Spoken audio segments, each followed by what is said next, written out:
1000 वर्षों का संघर्ष, गर्वीले, बुंदेले और चंदेले नरेशों का, कि जिसके नीर के प्रतिबिंदु में था झलक उठा वक्ष वेष्टित वर्म, दृढ़तर मुष्टिबद्ध कृपाण, कंधारूढ़ खरतर कुंत, बेपरवाह मस्तक पर सजे ऊष्णीश, मुख पर हास्य, तनु पर क्लांति, निर्मल भाल पर श्रम बिंदु, आंखों में अमर करुणा, भ्रिकुट के तरल आकुंचन में छबीले नौजवानों के।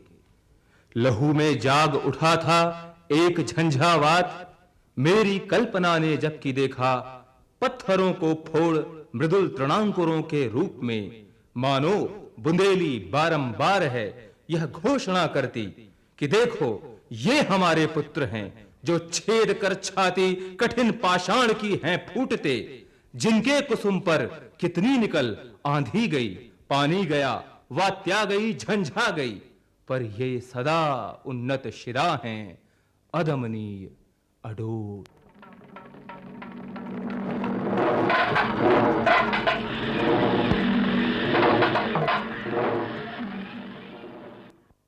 कि देखो ये हमारे पुत्र हैं, अदमनीय अडोल, अदमनीय अडोल। अभिभूत सा होकर लगा था सोचने, संत हृदय हजारी प्रसाद द्विवेदी तक को अभिभूत कर गई ये बुंदेलखंड की धरती, और उसकी चट्टाने फोड़ उगे हुए उसके बेटे, जो आज भी प्रकाश स्तंभ की तरह खड़े हैं, जीवन सागर के थपेड़े खाने वालों को रोशनी बांटते हुए। अधिकार खो चुप बैठ रहना, यह महादुष्कर्म है। न्यायार्थ अपने बंधु को भी दंड देना धर्म है। इस तथ्य पर ही कौरवों का पांडवों से ऋण हुआ, जो भव्य भारतवर्ष के कल्पांत का कारण हुआ। युद्ध में जूझने वाले शौर्य पुत्र ही नहीं, वरन जीवन संवारने वाले वाणी पुत्र भी। वाणी पुत्र, जिसने एक ही बार में सोए देश को जगा दिया, जिसने राष्ट्र की आत्मा की तस्वीर खड़ी कर दी, और जिसने एक नया सांस्कृतिक लोक ही रच डाला, जो आज तक हमारे तन मन को आंदोलित करता है। और मैं समझ गई, और मैं ही क्या, पूरा देश जानता है भारत भारती के गायक मैथिली शरण गुप्त को। लेकिन तुम इतने आत्मलीन क्यों हो? मैं सोच रहा हूं, झांसी जिले के एक छोटे से गांव चिरगांव में जन्मा और पला पुसा वणिक पुत्र राष्ट्र कवि कैसे बन गया। चिरगांव की बुंदेली संस्कृति राष्ट्रीयता की व्यापक चेतना को स्पंदित कर गई, और देश भर में चिरगांव की चर्चा होने लगी। चिरगांव एक तीर्थ बन गया और उसकी संस्कृति एक आदर्श। आखिर क्यों? क्योंकि उन्होंने भारतीय संस्कृति के लोकनायक राम के आख्यान को अपनाकर एक तरफ घरेलू जीवन के चित्र उरेहे थे, तो दूसरी तरफ सामाजिक संबंधों के। उनका परिवार आज का संकुचित परिवार नहीं था, वरन उसमें पति पत्नी, पिता पुत्र, भाई बहन, काका काकी और बंधु बांधवों से भरा एक विश्व ही प्रतिबिंबित होता था। उसकी व्यापक भावना में नौकर चाकर, पशु पक्षी, अतिथि आदि सभी सम्मिलित थे। गृहस्थ जीवन का कोई भी पहलू नहीं बचा जिसे कवि ने अपनी कलम से न लिखा हो। बिल्कुल सच है, और 16 आने खरी है ये कसौटी कि आज के हर घर की टूटन और विखंडन में कवि का वो परिवार एक आदर्श है, एक संजीवनी शक्ति है। साकेत में राम लक्ष्मण का प्रेम हर भाई के लिए एक नमूना है। राम की भावना है, अनुज, मुझसे न तुम न्यारे कभी हो, सुहृद सहचर सचिव, सेवक सभी हो। दरअसल गुप्त जी के काव्य में रूपायित परिवार चिरगांव का वही परिवार है जिसकी गाथा अनेक साहित्यकारों और विद्वानों ने गाई है। राम लक्ष्मण का प्रेम मैथिली शरण और सियाराम शरण का प्रेम है। एक बार प्रेमचंद जी ने जैनेन्द्र कुमार जी से पूछा था, मैथिली शरण और सियाराम शरण दोनों भाइयों को देखकर मैं हैरत में रह जाता हूँ। लक्ष्मण भी क्या रामचंद्र के प्रति ऐसे होंगे? जैनेन्द्र, दो भाई ऐसे कैसे हो सकते हैं? इस पर जैनेन्द्र ने लिखा था, प्रेमचंद जी इस अपने विस्मय को कभी न जीत सके। वो मानो उनके भीतर हल ही नहीं होता था। पर इधर जब ये बात मैंने गुप्त भाइयों को सुनाई तो उन्हें प्रेमचंद जी के विस्मय पर बड़ा विस्मय हुआ। दो भाइयों के बीच कुछ अन्यथा संबंध संभव भी हो सकता है, मानो यही उनके लिए अकल्पनीय था। सेवक भी उनके घर के अंग थे। उनके सेवक गिरधारी ने एक बातचीत में बताया, जब हमारे पिताजी बीमार पड़ गए तो उन्होंने झांसी उनको ले जाए गए और झांसी में एक डॉक्टर बकरू थे, उनको वहाँ दिखाया और दिखाने के बाद जो भी अच्छी से अच्छी चिकित्सा हो सकी वो उन्होंने कराई। पिताजी की जो मृत्यु है वो क्या इसी घर में हुई?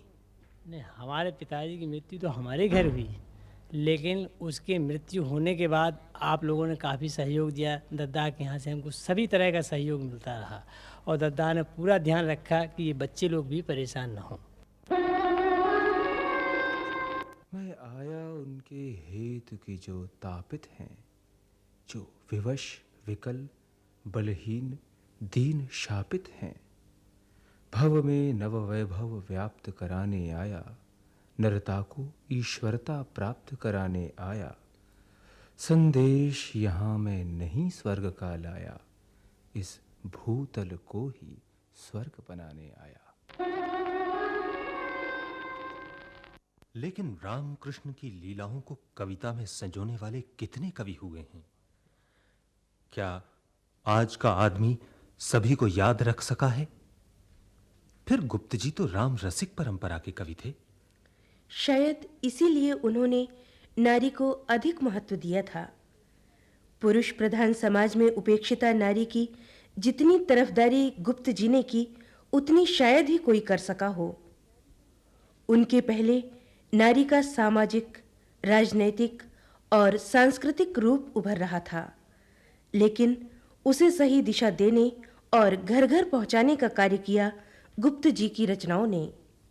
शकुंतला, सीता, उर्मिला, मांडवी, कैकई, यशोदा, राधा, कुब्जा, कुंती, द्रौपदी, हिडिंबा, देवकी, उत्तरा, सत्यभामा, यशोधरा और विष्णुप्रिया, न जाने कितनी नारियों को रूप और शील की तूलिकाओं से अंकित किया है उन्होंने। और उनमें पत्नी प्रेमिका, बहन भाभी, माता पुत्री, सास बहू आदि के संबंधों के नाना रंगों से नारी के व्यापक महिमामय रूप को संवारा है। अब ना तो वो दासी है और ना वासना की नग्न मूर्ति। हाय वधू ने क्या वर विषयक एक वासना पाई, नहीं और कोई क्या उसका पिता पुत्र या भाई। नर के बांटे क्या नारी की नग्न मूर्ति ही आई, माँ बेटी या बहन हाय क्या संग नहीं बहलाई। माँ बेटी हो या पत्नी बहन, नारी को नग्न रूप में खड़ा करना समाज के लिए बहुत बड़ा अभिशाप है। लेकिन पुरुष अपनी मनमानी करता रहा और नारी को अपना खिलौना बनाए रहा।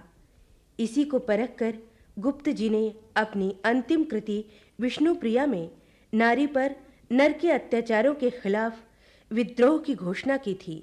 नारी पर नर का कितना अत्याचार है, लगता है विद्रोह मात्र ही अब इसका प्रतिकार है।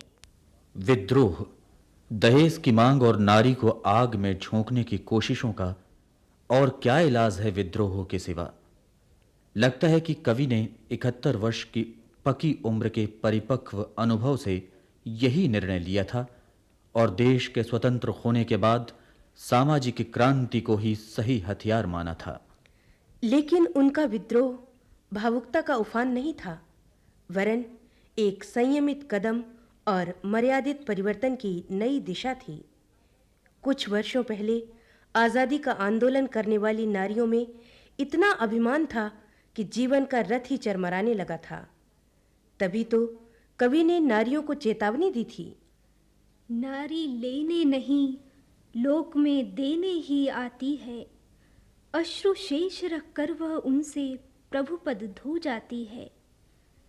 पर देने में विनय न होकर जहाँ गर्व होता है, तपस त्याग का पर्व हमारा वहीं खर्व होता है। असल में आज की नारी आधुनिकता के चक्कर में लोक की मर्यादा भूल चुकी है और कवि ने उसे त्याग और तपस्या की जीती जागती मूर्ति माना है। इस अंतर विरोध को या इस फासले को नापते हुए वो यथार्थ की कठोर धरती पर उतरकर केवल 2 पंक्तियों में नारी की सही तस्वीर उतार देता है।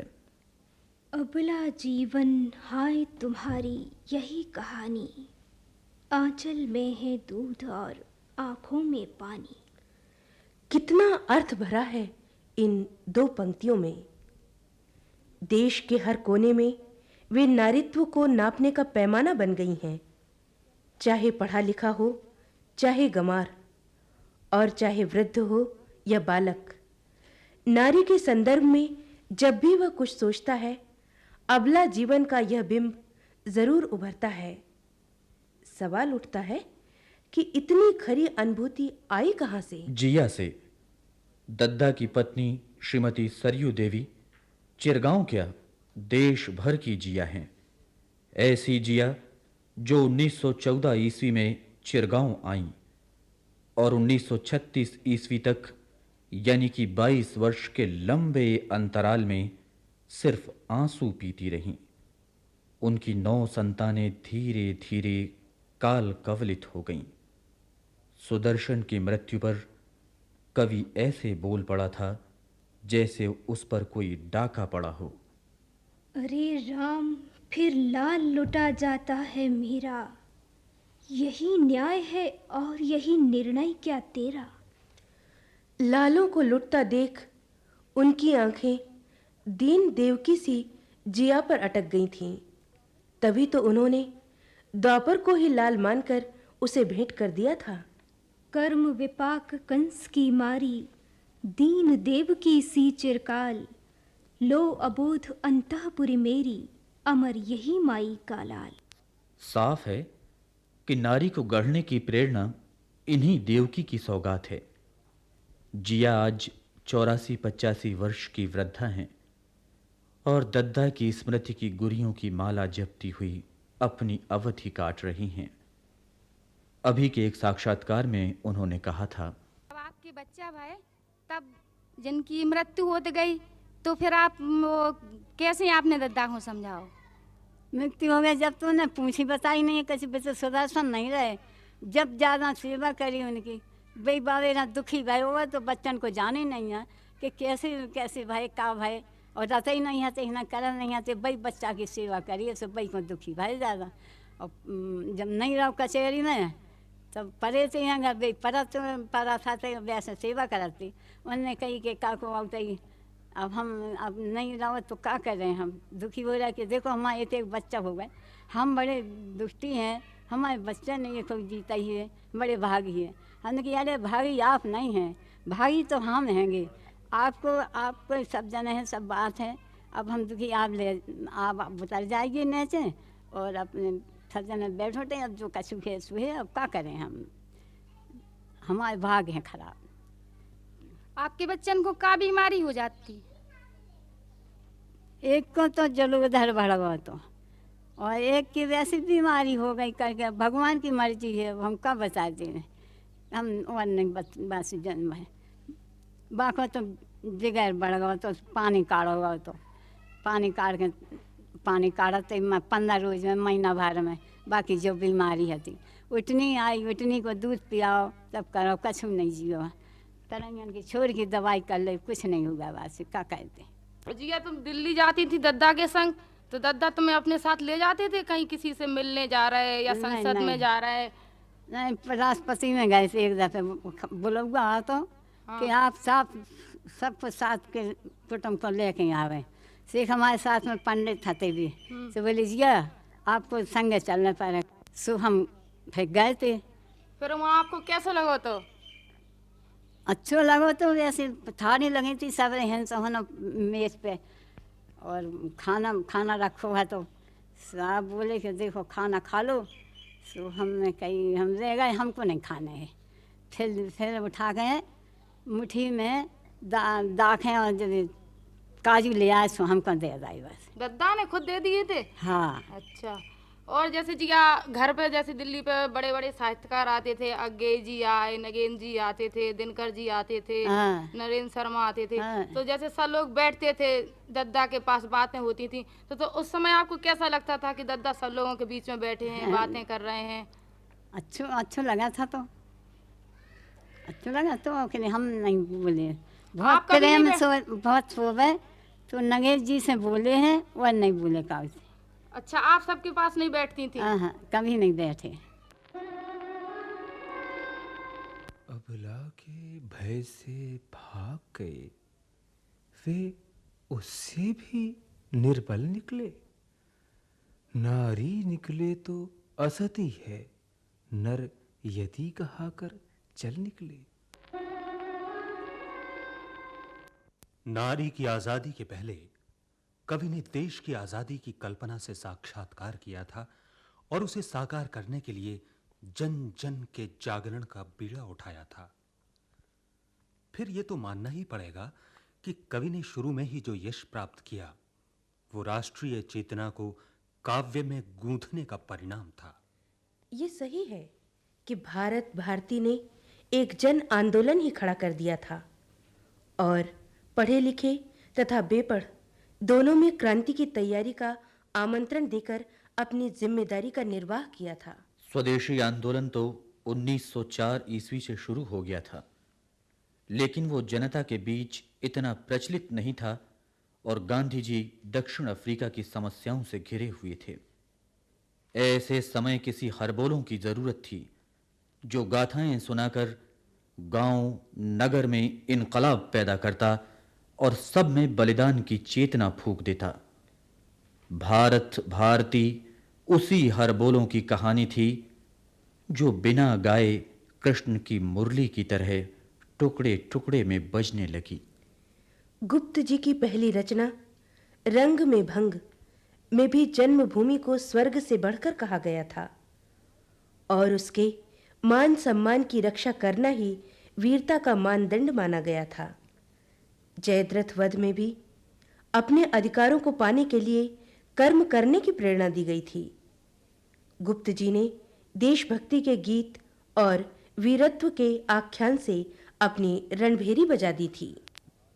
लेकिन भारती ने तो राष्ट्र के अंधकारों के सामने एक नया सूरज ही खड़ा कर दिया, जो अनेक वर्षों तक अपनी किरणें बिखेरता रहा। नगरों और गांवों में, प्रभात फेरियों और जेलों के प्रांगणों में देश के चप्पे चप्पे में भारती के पद गूंजते रहे। भारती के समान राष्ट्रीय काव्य की कोई दूसरी पुस्तक नहीं आई जो देश के जन जन को झकझोर सके और उनके कंठों पर सवार होकर एक युग तक मुखर होती रहे। उसकी हरि गीतिका की नई शैली ने ऐसा राग छेड़ा कि खड़ी बोली की कविता जन जन को भा गई और राष्ट्रभाषा के स्वागत के लिए राजमार्ग बन गया। भारती की विशेषता थी उसका वैचारिक अनुबंध, जो एक तरफ अतीत की संस्कृति से जुड़ा था तो दूसरी तरफ वर्तमान और भविष्य से, जिसने हर आदमी को सोचने के लिए मजबूर कर दिया था कि हम कौन थे, क्या हो गए और क्या होंगे अभी। आओ विचारें आज मिलकर ये समस्याएं सभी। आजादी की 39वीं वर्षगांठ पर आज भी ऐसा लगता है कि भारती के कुछ छंद अंदर ही अंदर कुलबुला रहे हैं।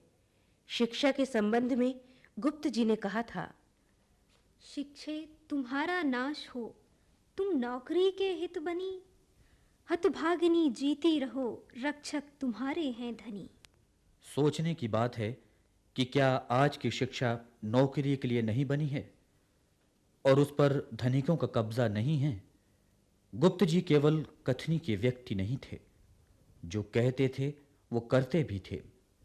उन्होंने शिक्षा के सही अर्थ को अपने जीवन में ढाल रखा था, इसीलिए उन्हें कभी डिग्री का मोह नहीं रहा। उन्होंने अपनी बहू शांति जी को डिग्री की लालसा से हटकर स्वाध्याय करने की प्रेरणा दी थी। श्रीमती शांति जी ने साक्षात्कार में बताया था, कभी कभी पढ़ाई लिखाई की भी चर्चा होती थी। डॉक्टर नगेंद्र बहुत इसके कहते रहे कि तुम उनको बीए करवा दो, बीए करवा दो, लेकिन दद्दा का कोई ये नहीं था कि डिग्री प्राप्त होना चाहिए। कहते थे कि बस पढ़ो, लेकिन परीक्षा देने से क्या फ़ायदा है। तो एक बार की बात है कि डॉक्टर नगेंद्र बहुत पीछे पड़ गए, फॉर्म ले आए, किताबें ले आए कि नहीं दद्दा जी आप इनको फॉर्म भरवा दीजिए और पूरी जिम्मेदारी मेरी है, मैं इनको एग्ज़ाम दिला दूंगा और ये बहुत अच्छे नंबरों से पास हो जाएंगी। लेकिन दद्दा ने हंस के कहा, अरे भैया कौन सी इनसे सर्विस करवानी है और बस ऐसे ही ठीक है, डिग्री पास करने में हम लोगों की आस्था नहीं है, इतना साहित्य रखा है, इतना सब कुछ है घर में, चाहिए कुछ भी पढ़ें। तो आप पढ़ते रहती थी उसके अनुसार? जी हाँ, उनको बंगला पढ़ाने का बहुत शौक़ था कि हम इनको बंगला सिखा दें। तो मैंने उनसे बंगला के बहुत से उपन्यास पढ़े, शरतचंद्र के उनमें ज़्यादा थे, तो पढ़ाने में उनको बहुत अच्छा लगता था। जब वो बहुत अच्छे से पढ़ाते थे तो मुझे भी बहुत आनंद आता था कि पढ़ें। घर के सारे कामकाजों से फुर्सत निकाल के उनके नियति समय पर जाके ज़रूर 1 घंटा उनसे पढ़ लेती थी। मृत हो कि जीवित, जाति का साहित्य जीवन चित्र है। वह भ्रष्ट है तो सिद्ध फिर वह जाति भी अपवित्र है। कवियों उठो, अब तो अहो कवि कर्म की रक्षा करो। सब नीच भावों का हरण कर उच्च भावों को भरो। भारत भारती का विद्रोही स्वर आदर्शपरक और रचनात्मक था।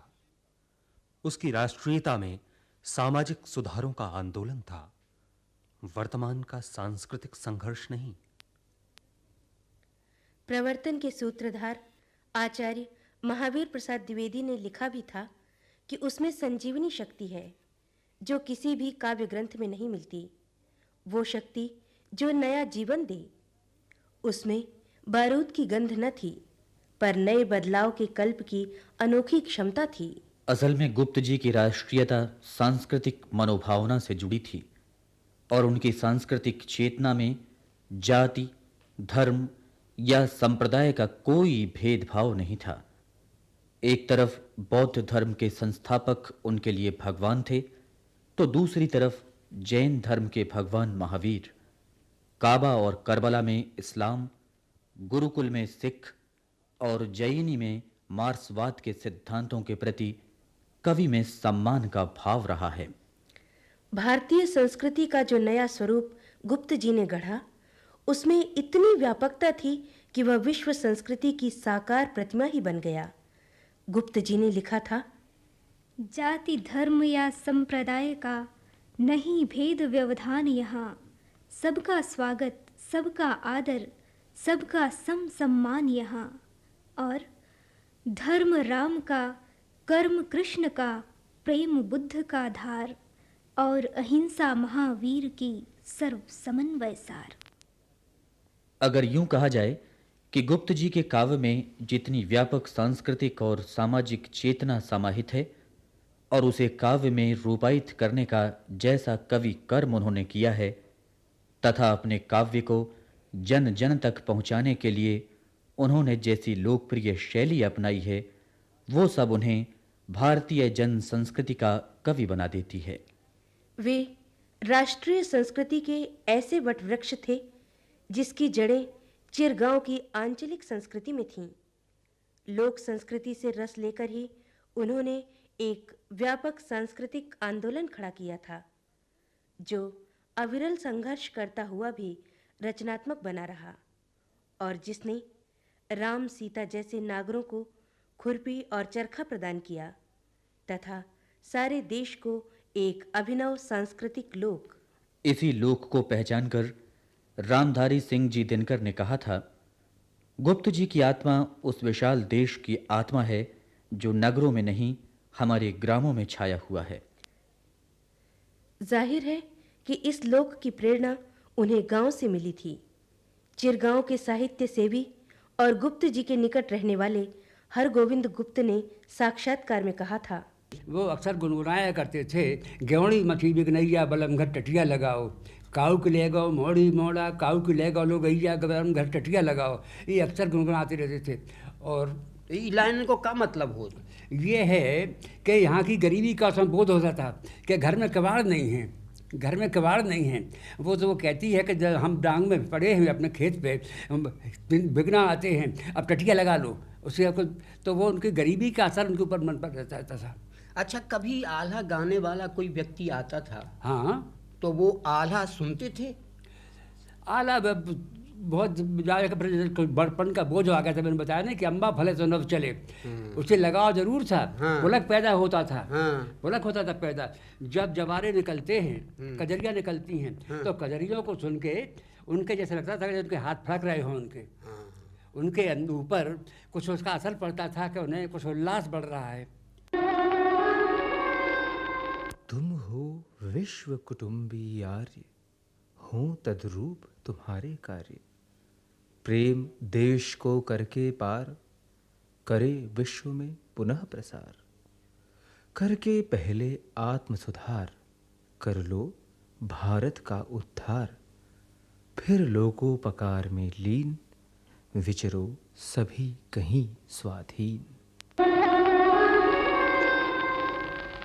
देश प्रेम, संस्कृति, नारीत्व और भक्ति भावना, इन सब से ऊपर थी मनुष्यत्व के प्रति गुप्त जी की आस्था, जिसने उनके प्रेम को विश्व प्रेम, संस्कृति को विश्व संस्कृति और काव्य को विश्व काव्य बना दिया।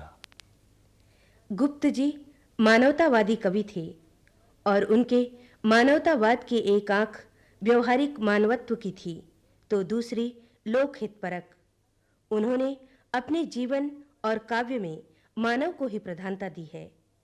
समता और लोकहित से बंधकर उनकी मानवतावादी प्रवृत्ति इतनी पुष्ट और मुखर हो गई है कि वह आपसी भाईचारे, पारिवारिक और सामाजिक एकता तथा राष्ट्रीय हित से भी आगे विश्व बंधुत्व तक फैली दिखाई पड़ती है। कवि ने ईश्वर को मानवत्व दिया, नर को ईश्वरत्व के लिए प्रेरित किया और अंत में सब कुछ अनुभव कर नर नर ही बने का उद्घोष किया। माता भूमि तो पृथ्वी पुत्र से यहाँ तक कहती है, देश कुल जाति किंवा वर्ग भेद भूल के, जातु विश्व मानव हो सेवा कर सबकी। भीति नहीं प्रीति तथा रीति तेरी नीति हो, उठ बढ़ ऊंचा चढ़ संग लिए सबको। सबके लिए तू और तेरे लिए सब हैं। नाश में लगी जो बुद्धि बिल से विकास में, गर्व करूं मैं भी निज पुत्रवती होने का। यही मानवत्व गुप्त जी के भीतर बैठा हुआ था और अपनी भुजाएं फैलाए सबको भेंटता था, चाहे चिरगांव का सुबराती हो या भारत के राष्ट्रपति, और चाहे आल्हा का गवैया शिबू हो या हिंदी का प्रसिद्ध कवि नवीन। उनके मन में कोई भेदभाव, दुराव छिपाव और आडंबर नहीं था। वे जो भीतर थे वही बाहर। सभी यही समझते कि दद्दा उसी से ज्यादा प्यार करते हैं, चाहे वह जमादार मितई हो, चाहे उनका दिन भर खोज खबर लेने वाला गिरधारी। जो भी चिरगांव की बखरी में आ जाता, उसे दद्दा अपनी पलकों पर बैठाकर कहते, आज हमें लगा तो कि कौआ है जिसे हमने अब तक नहीं नहाओ, या कलेऊ नहीं करो, या भोजन नहीं करो, या और कुछ। मर्त्य लोक मालिन्य मेटने स्वामी संग जो आई है, तीन लोक की लक्ष्मी ने यह कुटी आज अपनाई है। वीर वंश की लाज यही है, फिर न वीर हो क्यों प्रहरी। विजन देश है, निशा शेष है, निशाचरी माया ठहरी। गुप्त जी के काव्य की सहजता, निश्चलता और लोकधर्मिता शायद उनके लोकधर्मी व्यक्तित्व से फूटी थी और चिरगांव के लोक वातावरण में पल पुसकर परवान चढ़ी थी। उन्होंने बिल्कुल साफ-साफ कहा था कि कविता मनोरंजन के लिए नहीं है, वरन उसका कार्य बुरी बातों का विरोध करना है और उसकी सफलता आदर्श का विकास करने में है। समाज के दोषों और उनके भयंकर परिणामों को दिखाकर काव्य हमारी प्रवृत्तियों को सद्गुणों की ओर अग्रसर करता है। वास्तव में गुप्त जी की कविता सामंती ऐश्वर्य और सुख में नहीं जन्मी थी। उन्हें होश संभालते ही विषम परिस्थितियों से गुजरना पड़ा। एक तो अपने पिता का ऋण चुकाने की चिंता और दूसरे एक एक कर 12 संतानों की करुण मौत। उस समय वे अपने कपड़े स्वयं काटकर पहनते थे और 30-40 वर्ष तक उन्हें संकटों के बीच संघर्ष करते हुए अपने दिन काटने पड़े। उनके साथ जेल की यात्रा करने वाले और चौपड़ ताश खेलने वाले मौट के रामकृष्ण गुप्त ने उस समय का वर्णन एक साक्षात्कार में दिया था। सन 20 या 22 से सन 36 तक बड़े आदमी बिल्कुल नहीं रही, कमज़ोर हो चले गए। हम तो यहाँ तक कह सकते हैं कि इनके जो 40 हज़ार थे खादी के, बे ने अपने आप कतैया कुर्ता बनवा के पहने कि कपड़ा को खरीदे, और बे पागे हमारे शादी में लाल पागे मिलती हैं 5-5, 6-6, तो हर एक लड़का की 2-2-3 शादी में 500 भैया थे, जो 25-30 पागे थी लाल पागे मानी ने घर भरने 20 साल 15 साल कम नहीं। एक ट्रेड मार्क हो तो उनको कि लाल पाग और कथी पहने आओ खादी की तो वही मिले, लेकिन प्रतिष्ठा अपनी जरूर ये राखे रहे, कहीं न जो नहीं करी गड़बड़ करी हो जवाब। गुप्त जी की रचना प्रक्रिया के संबंध में भी उनके सुपुत्र श्री उर्मिला चरण गुप्त ने जो महसूस किया था, वो एक दस्तावेज की तरह प्रामाणिक कहा जा सकता है। उनका कहना है, जब वो रचना लिखते थे, अगर आपने वो उसको, मैंने तो मुंशी अजमेरी जैसे उन्होंने बोली पूरी की पूरी बोलते गए और मैंने पूरी लिखी। ओरिजिनल मैन्युस्क्रिप्ट तो इस समय उसका जो हाथ से था वो उसमें है भारत कला भवन में। मैंने ये देखा जब वो मुंशी जी के संस्मरण बोलते जाते थे तो रोते जाते थे। कई दफ़ा जैसे मैं अशुद्ध लिख जाऊं तो उनको बड़ा कष्ट होता था, और पढ़ते हुए बड़े जैसे कोई मजाक का संस्मरण है कुछ, तो इतनी पुलक उनके चेहरे पे होता था कि जिसका मैं वर्णन नहीं कर सकता हूँ। अपने आप हंसते थे, मज़ा लेते थे, एकदम आकर तो बीच में रुक गए, सोचने लगते थे। तो गद्य में, क्योंकि कविता लिखने में उस समय बहुत जोर पड़ने लगा था उन्हें, तो इसलिए उन्होंने गद्य में मुंशी जी के लिए लिखा। मुंशी जी को वो अपने अग्रज की तरह मानते थे और बड़ा उनका सम्मान करते थे। उनके ऊपर उन्होंने संस्मरण जो लिखे वो मैंने देखा। फिर मैं उनको अंतिम समय में उनके बहुत से अभिमारक, अभिषेक, प्रतिमा 3 नाटक थे, ये भी मैंने देखे जब वो उनके अनुवाद उन्होंने किए थे पुराने, फिर लिखा है, तो बहुत प्रसन्न होते जाते थे लिखते वक्त। मगर एक बात भी बड़ी विचित्र थी कि वो चाहे जितना घनघोर लिख रहे हों, चाहे जितने व्यस्त हों, अगर कोई भी मिलने वाला आ गया तो पहले वो उससे मिल लेते थे। दिन में कभी सोते नहीं थे और वो कहते थे भाई जब इतनी दूर से बाहर मिलने आया है और हमारी इन्हीं कविताओं के कारण मिलने आया है तो हम उससे मिल के बात कर लें, बाद में फिर लिखेंगे। और कभी उनका डिस्टर्ब नहीं होता था। अगर हम लोग खूब जोर से ताश खेल रहे हैं, हल्ला भी कर रहे हैं, जब वो लिखना प्रारंभ करते थे तो उनका डिस्टर्ब नहीं होता था। ये बड़ी विलक्षण चीज़ थी। अब हम उसको प्रतीत करते हैं कि जरा सा हम ही कोई काम कर रहे हो, बच्चे हल्ला करें तो 2 मिनट में डांट देते हैं। उनका कभी भी डिस्टर्ब नहीं होता था जब लिखना शुरू करें। और जब भी वो कोई चीज़ लिखते थे उसके पहले बहुत मनन करते थे। और उन दिनों में जिन वो लिखते थे तो एक तरह का उनका अलग ही प्रतीत होता था सारा व्यवहार। रात दिन रात को सोच रहे हैं, लिख रहे हैं। कई दफ़ा रात को लिखते लिखते एकदम वो रात के कोई चीज़ आई तो रात के लिखने लगे। चलो चलें हम प्यारे, अपना सोच मुझे क्या, तुमने औरों का दुख भोगा। देश विदेश हमें क्या, सारा विश्व हमारा होगा। परिजन सभी हमारे, चलो चलें हम प्यारे। इस सब के बावजूद गुप्त जी के काव्य की लोकप्रियता का प्रमुख कारण है उसका कालबोध।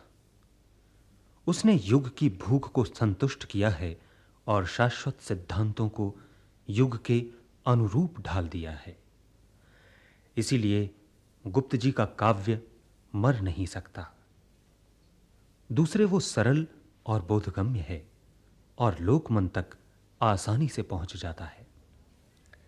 भारत भारती के बाद प्रताप में प्रकाशित मुक्तक कविताएं, स्वदेश, संगीत, शक्ति, विकट भट्ट, अर्जन और विसर्जन आदि काव्य ग्रंथ राष्ट्रीय चेतना का पोषण करते रहे।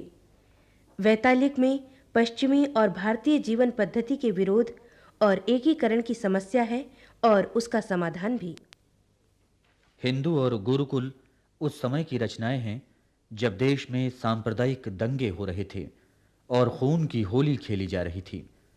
गुरुकुल में कवि ने ललकारा था, हिंदू मुसलमान दोनों अब छोड़ें वह विग्रह की नीति। अनग में तो वह पहले ही वर्ण, वर्ग और धर्म के बंधन को काट चुका था।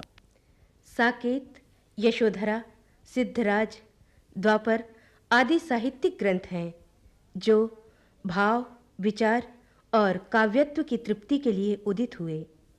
विश्व वेदना में युद्ध और शांति की, काबा और करबला में हिंदू मुस्लिम एकता की, पृथ्वीपुत्र में विश्व बंधुत्व की और राजा प्रजा में प्रजातंत्र की समस्या और उसके समाधान का चिंतन है। अंतिम रचना विष्णुप्रिया में गुप्त जी ने गौर और विष्णुप्रिया जैसे समाज के साधारण कोटि के परिवार को चुना। उर्मिला और यशोधरादि सभी राजसी बालाएं थीं, पर विष्णुप्रिया एक साधारण नारी की तरह जिंदगी भर जूझती रही। कवि को यही वेदना बार बार कोसती है कि आदमी आदमी नहीं बन सका। निताई के माध्यम से कवि चीख पड़ा था, ब्राह्मण धनार्थ बने धर्म व्यवसायी हैं, भूले तुच्छ स्वार्थ में हैं लोग परमार्थ को, निज विषयों में पड़े सड़ते हैं शव से, शिव से वे वंचित हैं, उनकी सड़ांत से रात दिन मेरा यह माथा फटा जाता है। जान पड़ता है मुझे आर्तजन लाखों की संख्या में बुला रहे हैं चारों ओर कब से। कवि को इस पीड़ा का अनुभव चिरगांव में ही हुआ होगा। बहरहाल वो युग की हर समस्या से परिचित रहता था और उसे हल करने के लिए प्रयत्नशील। इसी वजह से उसका चिंतन और काव्य निरंतर विकसनशील और प्रगतिशील रहा। आज़ादी मिलने के बाद नमक पर टैक्स लगाने से कवि को इतनी पीड़ा हुई कि उसने तत्कालीन प्रधानमंत्री से शिकायत की थी।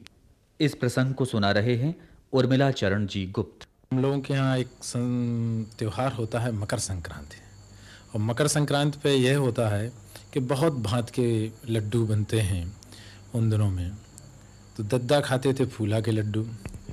तो उन्होंने पूछा रामकृष्ण सेठ ने कि दद्दा तुम जो फूला के लड्डू का खाद इतने तरह के लड्डू बनत जी काहे नहीं खा। बोले भैया हम दूसरों लड्डू का खाद कोनो तो हमें जो लगा था कि घर को दूसरे आदमियों को नहीं मिल पाए जो एक लड्डू हमारे कारण वो जाए को नहीं खा जैसे हमें जो खावे में ज़्यादा अच्छा लगे थे। तो इस तरह के उनके संस्कार थे। वो नमक भी छोड़ने के पक्षपाती नहीं थे। मुझे याद है, मैं नाम नहीं लूँगा, एक बहुत बड़े नेता थे कि उन्होंने थाली में नमक लिया और छोड़ दिया। दद्दा बोले इसी नमक आंदोलन ने देश में इतनी बड़ी क्रांति लाई और आप इसका इतना असम्मान करते हैं। कहाँ ये था कि नमक के ऊपर मैंने तो जवाहर भाई से भी कहा कि कम से कम नमक का तो टैक्स ख़त्म कर दीजिए जिसके लिए आप लड़े थे। और इस टैक्स से आप कितना रुपया लेते हैं? जितना रुपया लेते हैं उससे करोड़ों रुपए तो आपके मिनिस्टर वैसे ही फूंक देते हैं, अगर आप जरा सा भी ध्यान रखें। और जो हमारे स्वतंत्रता आंदोलन का एक प्रतीक है उसके लिए तो नमक ना छोड़ें। अगर घर का एक आदमी एक गिलास पानी ले और आधा छोड़ दे तो वो तुरंत कहते थे कि भाई आधा क्यों छोड़ दिया। आप आधा ही लेते तो आदमी को, नौकर को आधा कम भरना पड़ता। आधा आधा गिलास क्यों छोड़ते हैं। तो बड़ी छोटी सी छोटी चीज़ पे वो ध्यान रखते थे। राम तुम्हारा चरित स्वयं ही काव्य है, कोई कवि बन जाए सहज संभाव्य है। चलो फिर ऐसे अमर महाकवि को श्रद्धा सुमन अर्पित करने चिरगांव चलें।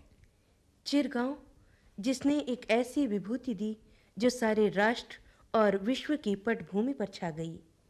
चिरगांव जो साहित्यकारों, राजनेताओं और जन जन का तीर्थ बन गया। चिरगांव जिसकी देहरी पर महात्मा गांधी, विनोबा, जवाहरलाल नेहरू, वल्लभ भाई पटेल, गणेश शंकर विद्यार्थी, संपूर्णानंद, श्री प्रकाश, महावीर प्रसाद द्विवेदी, राय कृष्णदास, मोती चंद, नवीन जी, अज्ञेय, वासुदेव शरण अग्रवाल, बनारसी दास चतुर्वेदी, जैनेन्द्र जी, हजारी प्रसाद द्विवेदी, महादेवी जी, डॉक्टर नगेंद्र, वृंदावन लाल वर्मा जैसी विभूतियां क्या आईं, सारा देश ही आ गया।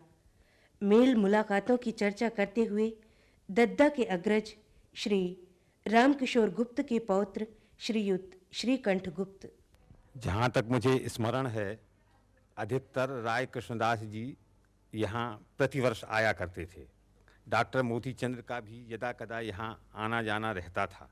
बाद में महादेवी जी वर्मा भी प्रायः प्रतिवर्ष आया जाया करती थीं। वैसे साहित्यिक लोगों में सुमित्रानंदन जी पंत, दिनकर जी, अज्ञेय जी, नरेंद्र शर्मा, बालकृष्ण शर्मा नवीन, हजारी प्रसाद जी द्विवेदी, बनारसी दास जी चतुर्वेदी यदा कदा आते जाते थे। वृंदावन लाल जी वर्मा भी शायद ही कोई महीना ऐसा हुआ हो जब वो चिरगांव आके दद्दा से न मिलते हों या दद्दा जब झांसी जाएं तो उनसे भेंट न करते हों। इन लोगों की भेंट प्रायः हुआ ही करती थी। वासुदेव शरण जी अग्रवाल, नंद दुलारे जी वाजपेयी, जैनेन्द्र जी भी अक्सर आया करते थे। वैसे विष्णु प्रभाकर जी, संपूर्णानंद जी, डॉक्टर बीबी केसकर, कृष्णदत्त पालीवाल, चंद्रभान जी गुप्त, डॉक्टर सुशीला नैयर, भगवती चरण वर्मा, प्रभाकर जी माचवे, सत्यनारायण जी, राजेश्वर नारायण सिंह, प्रफुल्ल चंद्र जी भंजदेव आदि अनेक लोग चिरगांव पधारे हैं। यह भी सुना है क्योंकि मेरे जीवन काल के पूर्व भी महात्मा गांधी जी भी यहाँ पधारे और सुभाष बाबू भी सन 42 में यहाँ पधारे थे। पूज्य चरण दद्दा उस समय यहीं थे। गणेश शंकर विद्यार्थी भी यहाँ आया जाया करते थे और भी अनेक लोग यहाँ आ जाया करते थे। बनारस के श्री श्री प्रकाश जी जो डॉक्टर भगवान दास जी के पुत्र थे, राज्यपाल भी बम्बई प्रांत के रहे हैं, वो भी प्रायः यहाँ से बनारस जाते समय जब उनका कोच यहाँ से निकलता था तो उसकी सूचना होती थी तो दद्दा उनसे मिलने स्टेशन भी जाते थे और कभी कभी वो यहाँ प्रवास के लिए भी 2-4 दिन रुकते थे।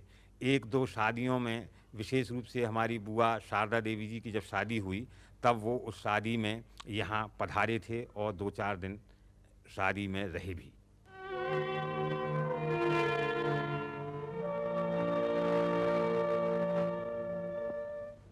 बखरी का ऊंचा फाटक पार करने पर ऐसा लगा कि जैसे हमने संसार का सारा ऐश्वर्य पीछे छोड़ दिया। फिर एक लंबा चौड़ा प्रांगण और निकुंज, निकुंज जिसमें कवि हंसता था, बोलता था और रचना करता था, आज बिल्कुल शांत है। चित्र जरूर बोलते हैं पर चुपचाप, इशारों में, जैसे कवि अभी आ रहा हो और अपना गीत गा रहा हो। आओ हम उसे प्रणाम करें। सुनो, कवि की आवाज आ रही है। हर हर महादेव हर हर, नारायण हो मेरे नर, हर हर महादेव हर हर। केवल नीति न कोरा बल हो, उभय समन्वय पावे, मिटे विषमताएं जीवन की, सब समत्व पर आवे। सम से ज्योति असत से सत की और सतत हम जावें, काल सर्प को रज्जु बनाकर खींच अमृत घट लावें। पिए अभय रस जी भर भर, हर हर महादेव हर हर, नारायण हो मेरे नर।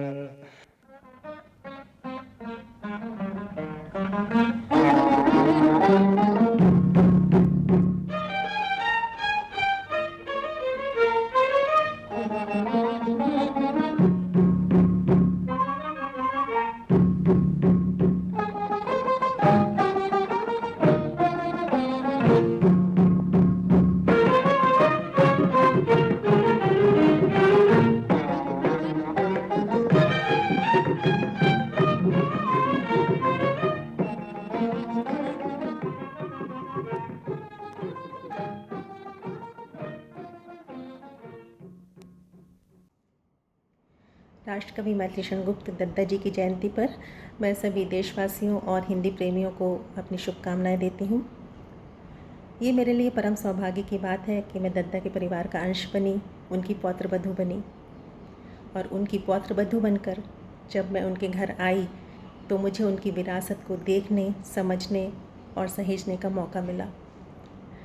मुझे दद्दा का सानिध्य तो नहीं मिला, लेकिन अपने बड़ों से जब उनके बारे में जानती हूँ तो मन उनके प्रति नतमस्तक हो जाता है। जितनी सशक्त उनकी लेखनी थी, उतना ही विनम्र उनका व्यक्तित्व था।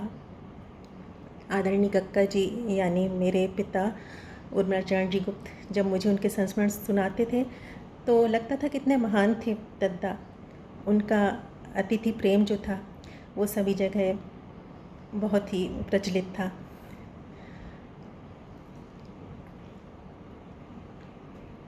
उनके साहित्य की बात करें तो ऐसा कोई भी काल नहीं है जिस पर उन्होंने नहीं लिखा हो।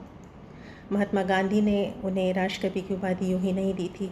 सन 1936 में जब महात्मा गांधी ने उन्हें राष्ट्रकवि की उपाधि दी तो उन्होंने कहा था कि राष्ट्र ने मुझे महात्मा बनाया है और इन्हें राष्ट्रकवि। ऐसा कोई भी काल नहीं है जिस पर दद्दा की कलम ना उठी हो, और उठी भी तो ऐसी कि उनकी रचनाएं कालजयी हो गईं।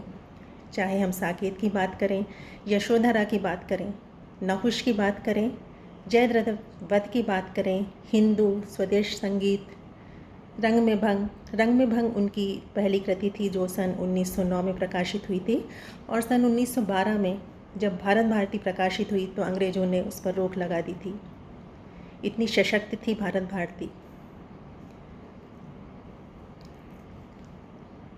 भारत भारती तो कालजयी रचना बन गई। आचार्य रामचंद्र शुक्ल ने कहा था कि ये तो युग युगांतर तक नवयुवाओं को प्रेरणा देने वाली और एक हुंकार भरने वाली कृति है। हमारे दद्दा विरले थे और आज भी उनकी रचनाएं हमारे लिए उतनी ही सारगर्भित हैं जितनी उस समय थीं। दद्दा की जयंती पर मैं उनकी प्रिय पंक्तियाँ सुनाना चाहती हूँ जो वो लगभग अपनी सभी जितनी भी उनकी पुस्तकें हैं, मंगलाचरण जिसको बोलते हैं, वो सभी में शायद उनकी मिल जाए। मानस भवन में आर्यजन जिनकी उतारें आरती, भगवान भारतवर्ष में गूंजे हमारी भारती। हे भद्र भावुद्भावनी, हे भारती, हे भगवते, सीतापते सीतापते, गीतावते गीतामते। नमस्कार। हमारे मित्र प्रवीण गुप्त ने आग्रह किया कि मैथिलीशरण गुप्त पर हम कुछ बात करें। मैथिलीशरण गुप्त हिंदी साहित्य का एक सशक्त नाम, क्योंकि जिस वक्त हिंदी अपना आकार ले रही थी भाषा के रूप में, उसी समय मैथिलीशरण गुप्त इस भाषा में अपनी रचना कर रहे थे। आचार्य महावीर प्रसाद द्विवेदी ने सरस्वती में उनकी रचनाओं को छापना आरंभ किया था, वे प्रकाशित होती थीं। और गुप्त जी भी आचार्य महावीर प्रसाद द्विवेदी को अपना काव्य गुरु ही मानते रहे हैं। इतना ही नहीं, वे अपने ग्रामवासी मुंशी अजमेरी जी को भी काव्य में अपना अग्रज मानते हैं। मैथिलीशरण गुप्त ने लगभग सभी काव्य विधाओं का उपयोग किया। उन्होंने प्रबंध काव्य में महाकाव्य, खंड काव्य, चंपू काव्य, उद्बोधनात्मक काव्य, मुक्तक काव्य, सभी प्रकार की विधाएं। साकेत की बात करें तो महाकाव्य, राम काव्य परंपरा में साकेत एक महाकाव्य के रूप में प्रतिष्ठित है और जय भारत भी उनका महाकाव्य। अगर हम खंड काव्य की बात करें तो जयद्रथ वध और पंचवटी, चंद्रहास चर्चित हैं। अगर हम मुक्तक काव्य की बात करें तो भारत भारती की बात आती है। भारत भारती है, विश्ववेदना है, स्वदेश संगीत है, इन सारी रचनाओं का उल्लेख किए बिना उनके मुक्तक काव्य की बात हम नहीं कर सकते। भारत भारती के संदर्भ में तो कहते हैं कि भारत का वो वर्णन और आज भारत की स्थिति पर अगर हम विचार करें तो बहुत ज़्यादा अंतर अनुभव नहीं होता, क्योंकि जब ये कहते हैं हम कौन थे, क्या हो गए और क्या होंगे अभी, आज मिलकर के विचारें ये समस्याएं सभी, तो निस्संदेह है हम कौन थे, क्या हो गए और क्या होंगे अभी पर विचार करके समस्याओं पर विचार करना आज की परिस्थिति में बहुत आवश्यक लगता है, क्योंकि परिस्थितियां जिस तरह की वर्तमान में देश में उपस्थित हैं, तो मैथिली शरण गुप्त, क्योंकि कवि तो दृष्टा होता है ना, तो पहले से ही कवि उन सारी स्थितियों को भांप लेता है, ऐसा व्यक्त होता है। उनके जो उद्बोधनात्मक काव्य हैं, फिर उसमें प्रत्येक संप्रदाय के लिए उन्होंने विचार किया है। उनकी संवेदना में हर धर्म, संप्रदाय और व्यक्ति है। काबा और करबला के माध्यम से वे मुस्लिम समाज में चेतना और जागृति की बात करते हैं, तो अर्जन और विसर्जन में वे ईसाई समुदाय को लेकर बात करते हैं। वे गुरुकुल में सिख समुदाय को लेकर बात करते हैं। गुरुकुल में तो वे स्पष्ट रूप से कहते हैं, क्योंकि आज जिस परिस्थिति में हम ये अनुभव करते हैं कि हम ये कहते हैं कि भारत में 4 प्रमुख धर्म हैं, हिंदू, मुस्लिम, सिख, ईसाई, बौद्ध और जैन, 6। लेकिन गुप्त जी क्या कहते हैं, क्योंकि राजनीतिक रूप से भले ही हमने सिख धर्म को एक प्रकार से निजी स्वार्थों के तहत कहिए या राजनीतिक आवश्यकताओं के तहत कहिए, लेकिन ये वास्तव में ये रूप था नहीं। जिस तरह का इतिहास है, जिस तरह की रक्षा के सूत्र, जिस तरह का शौर्य सिख संप्रदाय ने प्रदर्शित किया है और संस्कृति और धर्म की रक्षा में, तो मैथिली शरण गुप्त कहते हैं, किंतु हिंदुओं से सिखों का मुझे विरोध नहीं है इष्ट। किंतु हिंदुओं से सिखों का मुझे विरोध नहीं है इष्ट, संप्रदाय है एक इसी का, पंथ खालसा वीर विशिष्ट। ये कहकर गुप्त जी स्पष्ट संकेत करते हैं कि वे कहना क्या चाह रहे हैं। जब नारी के रूपों की बात करते हैं, समाज में उनकी स्थिति की बात करते हैं, तब वे साकेत की रचना करते हैं। साकेत में उर्मिला की स्थिति की बात करते हैं। वास्तव में क्या वनवास सिर्फ राम, सीता, लक्ष्मण का था? नहीं, प्रकारांतर से एक वनवास तो उर्मिला भी भोग रही थी और इसीलिए उर्मिला के पक्ष में कवि खड़े दिखाई देते हैं।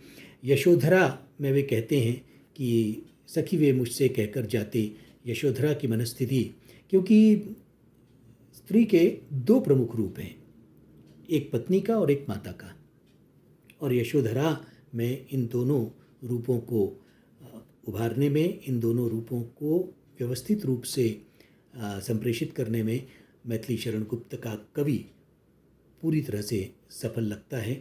और साकेत के माध्यम से जो एक पंक्ति, कवि की कल्पना क्या है, इच्छा क्या है, भूतल को ही स्वर्ग बनाने आया। वो धरा पर स्वर्ग उतारने की बात नहीं करते, वे भूतल को ही स्वर्ग बनाने आया कहते हैं। यही कवि की आकांक्षा है।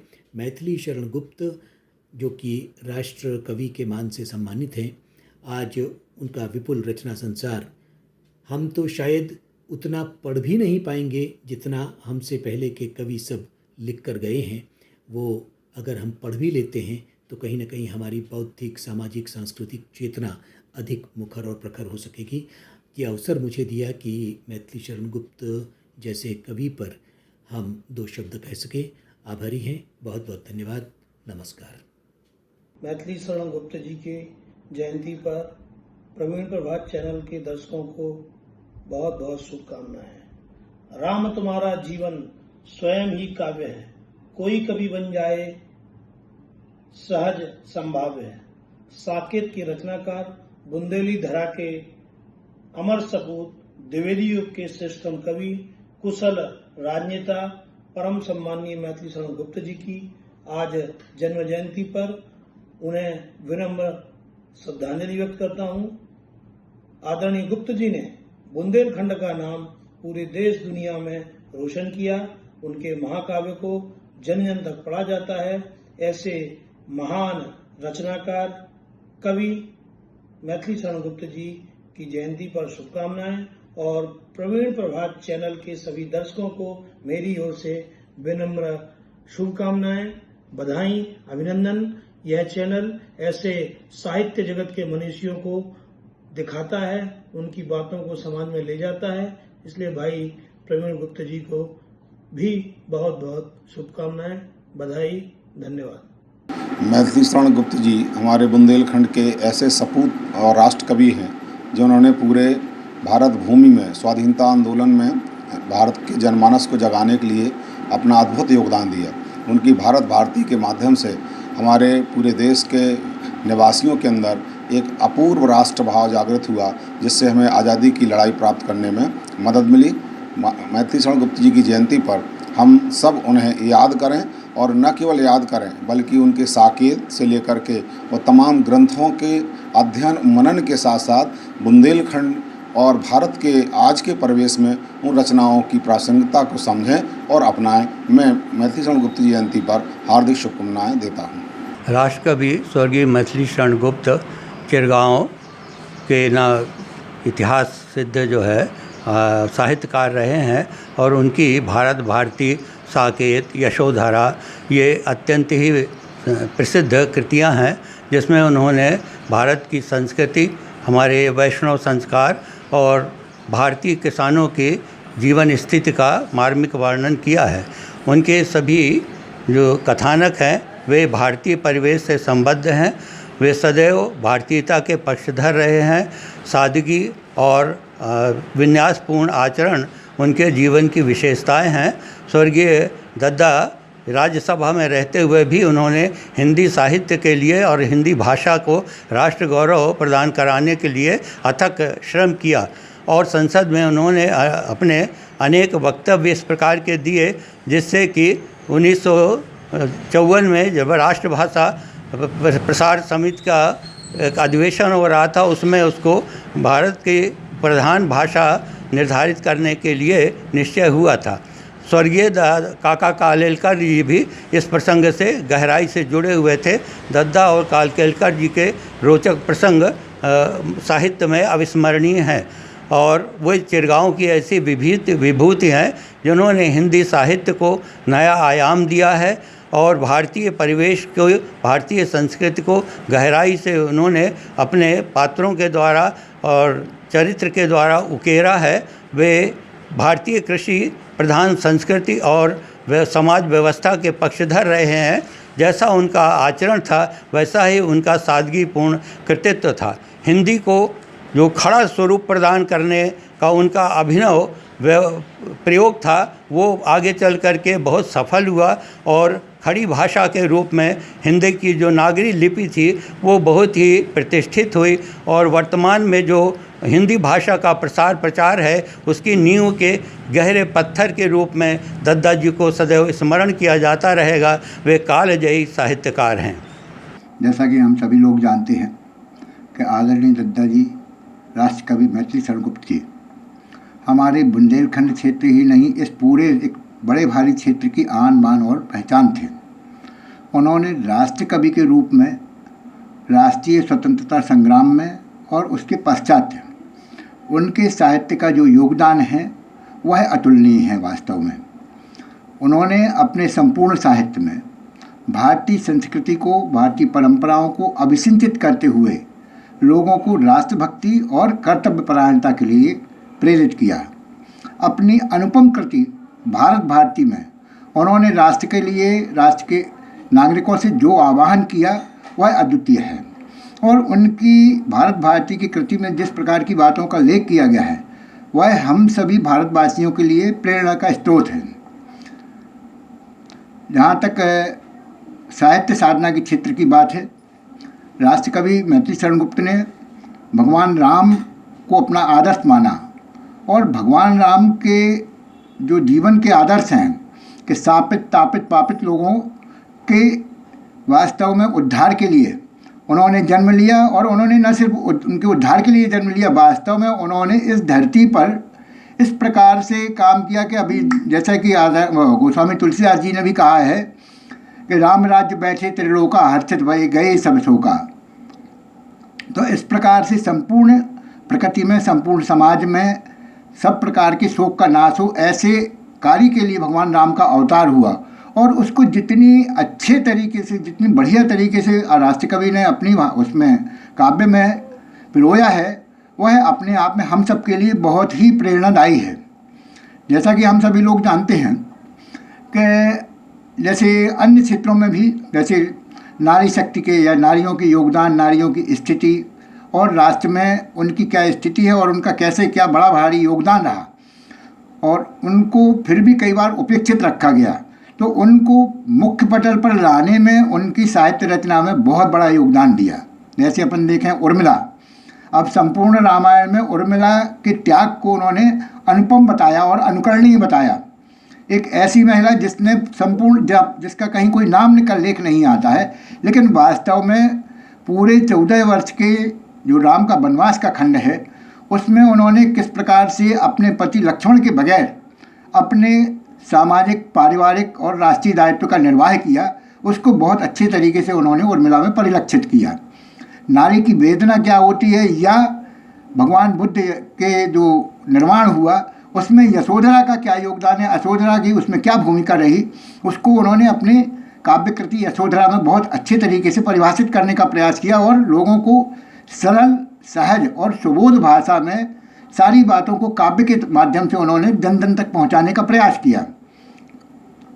अन्य भी जो उनकी कृतियां हैं वह वास्तव में भारतीय संस्कृति को संवर्धन करने की दृष्टि से, लोगों में राष्ट्रीयता का भाव जागरण करने की दृष्टि से और राष्ट्र के प्रति प्रेम दर्शाने की दृष्टि से उन्होंने जो कृतियां लिखी हैं वह वास्तव में उनकी जितनी सराहना की जाए वह वास्तव में कम है। एक बार मैं जब शिशु मंदिर का व्यवस्थापक था तो उस समय मैंने भारत भारती की 4 कविताओं को लेकर के अपने एक छतरपुर नगर के स्तर की बच्चों की एक काव्य पाठ की प्रतियोगिता करवाई थी और आप सभी लोगों को जान के हर्ष होगा कि उस पूरी की पूरी प्रतियोगिता में शहर के चाहे सेंट्रल स्कूल हो, चाहे महर्षि विद्या मंदिर हो या नवोदय विद्यालय है, इन सभी लोगों ने न सिर्फ सहभागिता की थी बल्कि वहाँ के जो अध्यापक बंधु आए थे उन सब लोगों ने हमारे द्वारा जो विषय का चयन किया गया था भारत भारती की उन कविताओं का, उसकी भूरी भूरी प्रशंसा की थी और उनका कहना ये था कि भाई साहब इस प्रकार के प्रयास तो निरंतर होते रहना चाहिए, इससे हमारे बच्चों में राष्ट्रभक्ति का, राष्ट्र के प्रति प्रेम का जो भाव जागृत होता है वह वास्तव में अन्य माध्यमों से नहीं हो पाता है। तो मेरे कहने का तात्पर्य ये कि चाहे राष्ट्र के प्रति प्रेम जगाने की बात हो या राष्ट्रीय स्वतंत्रता संग्राम का जो हुआ है उसमें जो उनकी कविताओं का योगदान है उसकी बात हो या अन्य अन्य विषयों पर सामाजिक और लोक जागरण की बात हो, उन सब में राष्ट्र कवि मैथिली शरण गुप्त जी की कविताओं का, उनके साहित्य का जो योगदान है वह अतुलनीय है। और मुझे स्मरण नहीं आता कि इस पूरे बुंदेलखंड की धरती में पिछले 100 साल में उनके जैसा कोई महान व्यक्तित्व पैदा हुआ है। महात्मा गांधी स्वयं दद्दा जी के एक अनन्य प्रशंसक थे। वो हमेशा मैथिली शरण गुप्त को वास्तव में राष्ट्र कवि की जो उपाधि देने वाले हैं वह महात्मा गांधी ही थे। महात्मा गांधी ने जब उनकी रचनाओं को पढ़ा, उनका अध्ययन किया तो उनको लगा कि ऐसे व्यक्ति को तो हमारे साथ में रहना चाहिए और वो भिन्न भिन्न अवसरों पर आदरणीय दद्दा जी को परामर्श के लिए, अन्य अन्य विषयों में उनसे चर्चा के लिए उनको स्वयं से बुलाते रहे। तो इस प्रकार से उनका स्वयं का भी अपना योगदान रहा राष्ट्रीय स्वतंत्रता संग्राम में और उनके साहित्य का भी रहा। हम सभी लोग उनसे जितनी प्रेरणा ले सके वह कम है। वास्तव में उनके बताए हुए मार्ग पर हम लोग चलें। उन्होंने जो साहित्य के माध्यम से हम सबको एक अपनी कहना चाहिए कि भेंट की हुई है, अनुपम उनका जो विरासत है उसको हम संजोएं, उसको आगे बढ़ाएं। और अपनी आने वाली पीढ़ियों में राष्ट्र प्रेम का संचार करने के लिए उनके साहित्य, उनके काव्य का हम उपयोग करें। ऐसी मैं आप सभी से, हमारे सभी मित्रों से, अपने सभी सहयोगियों से, सभी देश प्रेमियों से अपेक्षा करता हूँ। धन्यवाद। राष्ट्र कवि गुप्त जी की जयंती पर सभी को जो है शुभकामनाएं देना चाहता हूँ और निश्चित है अपने अपने स्तर पर जो है कोई घर परिवार में, कोई संस्थाओं में सूक्ष्म रूप में उनकी जो है जयंती को मनाएंगे। उनके साहित्यिक चर्चाएं वेबिनार के माध्यम से, व्हाट्सएप के माध्यम से और फेसबुक के माध्यम से सामने आएगी। मैं चाहता हूं कि हर वर्ष की तरह धूमधाम से तो नहीं, लेकिन मीडिया के माध्यम से, संचार मीडिया के माध्यम से जो है इसको बहुत अच्छे ढंग से जो है सफल बनाएं। और एक और मेरी इच्छा है कि उनके हम उम्र जो हैं उनको घर घर जाकर उनको जो है उनकी जयंती में उनका आशीर्वाद लें, उनका सम्मान करें।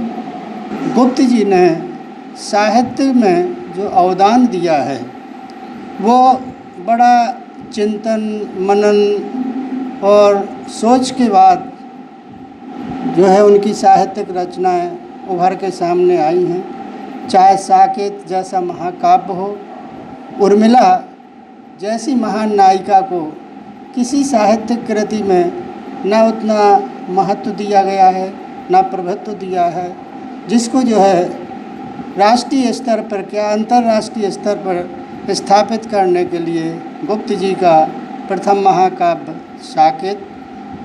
इसके अलावा उनका जो यशोधरा है बड़ा अद्भुत काव्य है, बड़ा मार्मिक है और बड़ा जो है प्रासंगिक है और बड़ा जो है दूरगामी है। सखी ये जो है पूरा जो है बौद्ध के विषय में यशोधरा को जो पीड़ा है, पीड़ा भी है और खुशी भी है। पीड़ा इसलिए है कि वो तपस्या करने चले गए, खुशी इसलिए है कि वो तपस्या करने चले गए, लेकिन कष्ट इस बात का है कि वो बिना बताए चले गए हैं। मैं ऊष्मा सी यही रही, मैंने ही क्या सहा सभी ने मेरी बाधा व्यथा सही। बड़ा अद्वितीय जो है प्रबंधात्मक काव्य उनका और इतिहास से कई पात्रों को उठा के, जैसे जयद्रथ वध है, नहुष है, पंचवटी। मुझे नहीं लगता है कि पंचवटी जैसा अद्भुत प्रसंग सरल, सहज, साहित्यिक और बिल्कुल चित्रोपमता शैली में जो गुप्त जी ने प्रस्तुत किया है वो अद्भुत है, अद्वितीय है, युगांतकारी रहेगा। और जब उनकी जयंती आती है सारा उनका कृतित्व, उनका व्यक्तित्व बुद्धिजीवियों के सामने उभर कर सामने आता है। मैं ऐसी महान विभूति को जो है नमन करता हूँ, प्रणाम करता हूँ। आज आदरणीय राष्ट्रकवि मैथिली शरण गुप्त दद्दा जी की पावन जयंती है। मैं उनके श्री चरणों में सादर नमन करता हूँ। गुप्त जी आधुनिक कविता के प्रणेताओं में से एक हैं।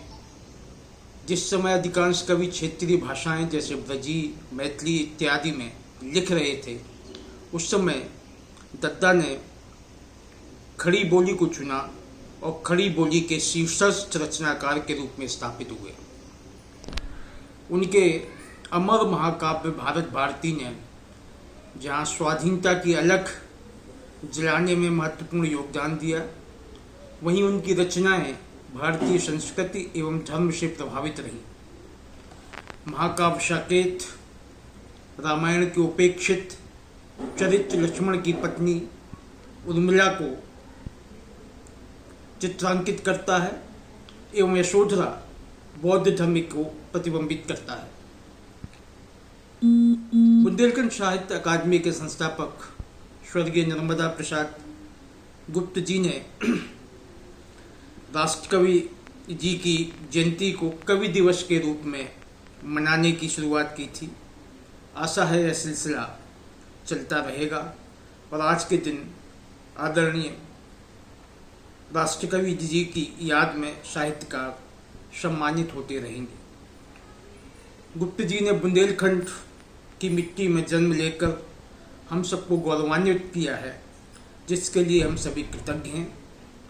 उनकी सभी रचनाएं आज भी पूर्ण रूप से प्रासंगिक हैं एवं उच्च जीवन मूल्यों के साथ समाज एवं देश की सेवा हेतु प्रेरित करती है।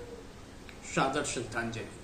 परम श्रद्धेय राष्ट्रकवि मैथिली शरण गुप्त जी की जयंती पर सबसे पहले तो मैं समस्त देशवासियों को बधाई देना चाहता हूं और एक बात विशेष रूप से कहना चाहता हूं कि गुप्त जी एक ऐसे कवि थे, एक ऐसे रचनाकार थे जो युगों में एक पैदा होता है। उनकी एक एक पंक्ति कविता नहीं सूत्र है, एक एक पंक्ति श्लोक है, आत्मसात करने लायक है। और देखना, यदि हम उनकी कविताओं में गहराई से विचार करें तो हमें लगता है कि गुप्त जी क्या लिख गए।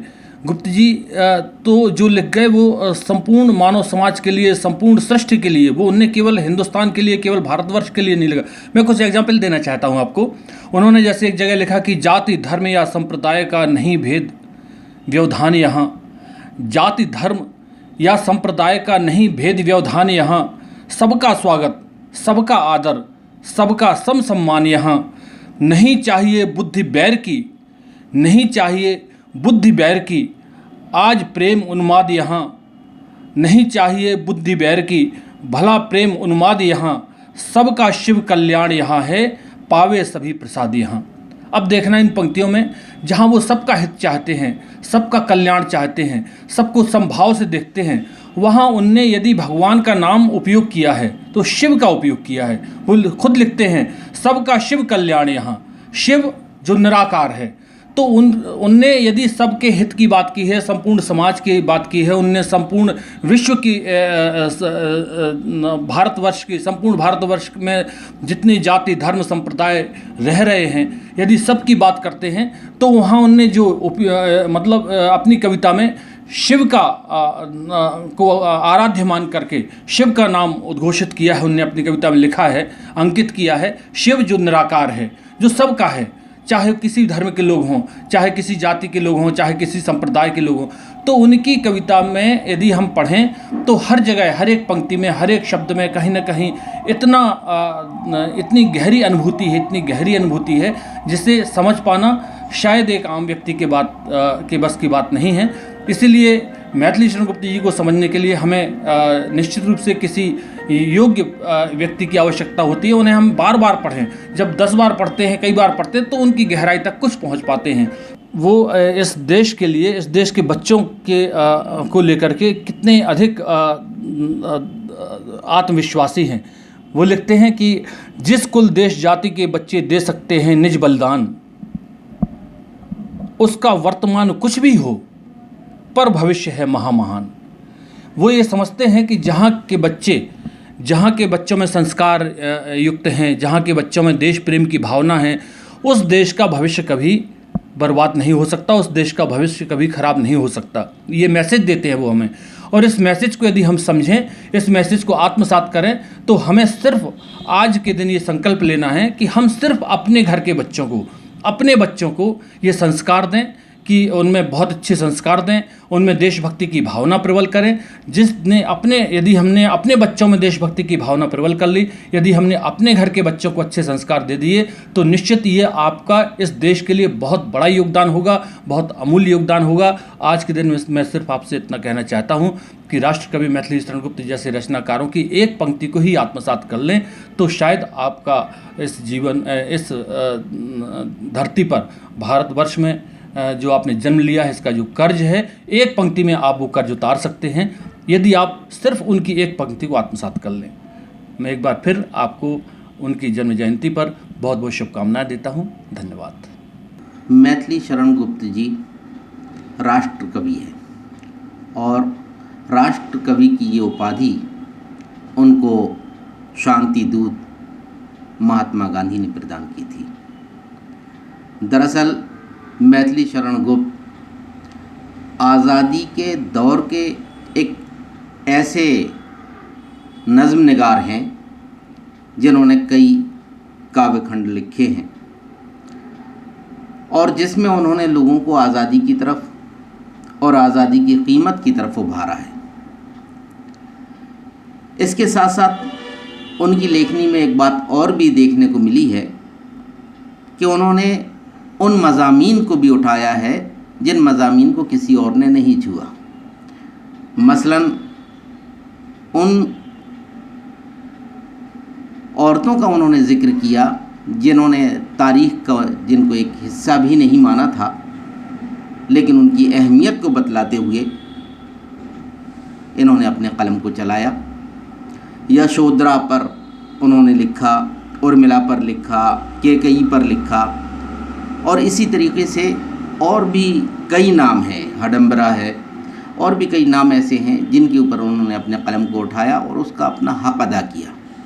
और आवाम को आज़ादी के लिए जगाने में जो उन्होंने बिगुल बजाई है, जिसको देखते हुए न जाने कितने लोग आज़ादी की लड़ाई में शामिल हुए, और यही वजह थी कि इन तमाम बातों को देखते हुए महात्मा गांधी ने उनको राष्ट्र कवि की उपाधि प्रदान की थी। हम तमाम मुल्क वासियों को उनके जन्मदिन की शुभकामनाएं देते हैं और ये उम्मीद करते हैं कि उनके साहित्य को लोग ज़्यादा से ज़्यादा पढ़ेंगे और उसमें बतलाए हुए रास्तों पर चलते हुए हिंदुस्तान की एक बेहतर तस्वीर बनाने की कोशिश करेंगे। राष्ट्रकवि मैथिली शरण गुप्त जी कालजयी रचनाकार हैं और इसीलिए उनका काव्य और उनके महान विचारों की जो प्रासंगिकता है वो आज भी वैसी की वैसी बनी हुई है। एक बड़ा सुखद आश्चर्य होता है जब हमें पता चलता है कि गुप्त जी की कृतियाँ भारत भारती, साकेत और जयद्रथ वध आदि आज भी प्रतिदिन लाखों की संख्या में लोगों के द्वारा पढ़ी जा रही हैं, समझी जा रही हैं। ये बहुत महत्वपूर्ण बात है। हम देखें तो आज के कठिन समय में जबकि हमारे तथाकथित राजनेता और बड़ी संख्या में जन सामान्य राष्ट्रीय हितों को एक तरफ रख के अपने निजी स्वार्थों की साधना में लगे हैं और ऐसे लगे हैं कि देश को नुकसान पहुंचाने में भी पीछे नहीं हटते। मुझे लगता है ऐसे कठिन समय में गुप्त जी का काव्य ही हमें सही मार्ग दिखा सकता है, हमें प्रेरणा दे सकता है। आज हम आज़ाद ज़रूर हैं, लेकिन समाज और देश में अनाचार है, अत्याचार है, अन्याय है, शोषण है, ये सारी स्थितियाँ अभी भी हावी हैं। तो ऐसे में गुप्त जी का काव्य निश्चित रूप से इन स्थितियों से हमें बचा सकता है, हमें सद्बुद्धि दे सकता है, हमारा मार्ग प्रशस्त कर सकता है। मैथिली शरण गुप्त जी महान रचनाकार थे।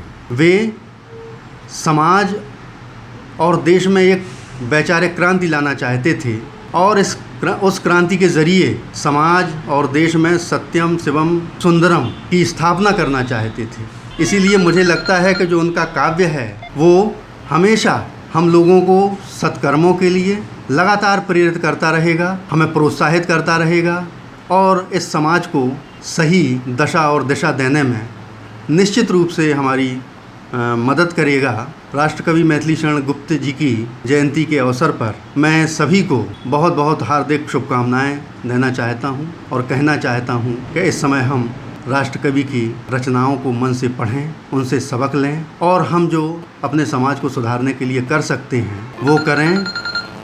जय भारत भारती।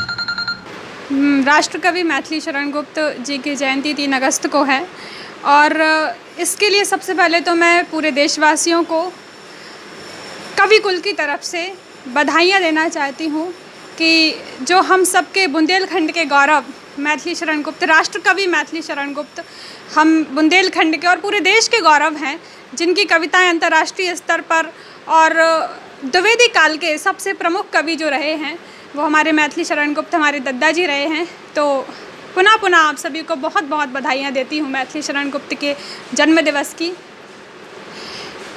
उनका व्यक्तित्व इतना प्रखर था कि कहने के लिए शब्द कम है, लेकिन फिर भी कोशिश करती हूँ दद्दा जी के बारे में कुछ बताने की। जैसा कि बताया मैंने कि द्विवेदी काल के प्रमुख कवि रहे हैं। सरस्वती पत्रिका में उनकी कविताएं प्रकाशित हुई जिससे उन्हें अंतर्राष्ट्रीय स्तर पर ख्याति प्राप्त हुई। राम पर बहुत लोगों ने लिखा है, लेकिन मैथिली शरण गुप्त जी ने जो लिखा है वो तुलसीदास जी के बाद लिखने वाले दूसरे प्रबंध काव्य जो उन्होंने लिखा है साकेत, वो तुलसीदास जी के बाद ऐसा प्रबंध काव्य है कि उसके बाद किसी ने नहीं लिखा। राम के लिए उन्होंने लिखा कि राम तुम्हारा चरित स्वयं ही काव्य है। अपने कवि होने का पूरा श्रेय उन्होंने राम को दिया कि राम तुम्हारा चरित स्वयं ही काव्य है, कोई कवि हो जाए स्वयं संभाव्य है। तो राम पर लिखने वाले ऐसे हमारे मैथिली शरण गुप्त जी, और मैथिली शरण गुप्त जी ऐसे एक प्रथम कवि हुए हैं जिन्होंने भारत को सगुण मूर्ति सर्वेश की बताया है। उन्होंने कहा कि नीलांबर परिधान हरित पट पर सुंदर है। भारत भारती में वो वर्णन करते हैं कि नीलांबर परिधान हरित पट पर सुंदर है, सूर्य चंद्र युग मुकुट मेखला रत्नाकर हैं, नदियाँ प्रेम प्रवाह सूर्य, नदियाँ प्रेम प्रवाह फूल तारे मंडन हैं, बंदी जन खग वृंद शेष फन सिंहासन है, करते अभिषेक पयोध हैं, बलिहारी इस वेश की, हे मातृभूमि तू सत्य ही सगुण मूर्ति सर्वेश की, हे मातृभूमि तू सत्य ही सगुण मूर्ति सर्वेश की। तो भारत को उन्होंने इस प्रकार वर्णन किया और सगुण मूर्ति सर्वेश की बताया। अद्भुत ही वर्णन उन्होंने अपनी भारत भारती में बहुत सारे प्रसंग उन्होंने रखे हैं। एक अछूता विषय जो राम पर कई लोगों ने लिखा, लेकिन साकेत के नवम सर्ग में रामायण का एक अछूता नाम जो सबसे उपेक्षित रहा है वो उर्मिला। उर्मिला को सबसे पहले यदि किसी ने राम काव्य में प्रविष्ट कराया, उर्मिला के भावनाओं को प्रविष्ट कराया, तो वो मैथिली शरण गुप्त जी रहे हैं।